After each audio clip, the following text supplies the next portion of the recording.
Hello and welcome to Makula. It's Rose again, and today we're doing a video on install-based management. Install-based management is all about viewing all your assets across the customers that you've sold them to.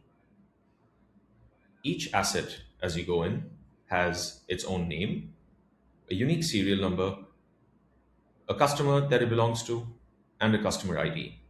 When you look at the general information section, you've got certain other information about the asset. Each asset has its own image, the ability to generate a QR code, a type of asset, any teams responsible for this asset, and if this asset is part of a hierarchy, then a parent asset. You can record asset specific information in custom fields for this asset. For example, this asset we know was installed on the 6th of February 2025.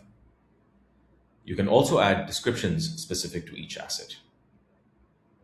Each asset also has its own history, which is a list of all jobs carried out across this asset, plus any notes that have been left by an engineer working on the asset.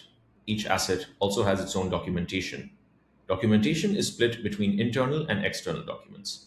Internal documents are only visible internally to your users, while external documents are those which can be shared with customers via the customer portal.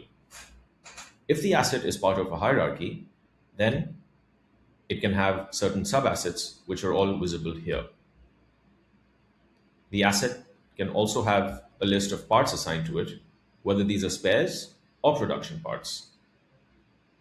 For each asset, you can also set up preventive maintenance events or alerts that remind you on recurring maintenance activities that are planned for an asset.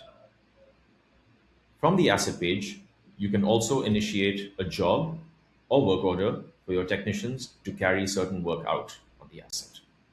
In the assets module, you can also search for assets by simply searching for a serial number,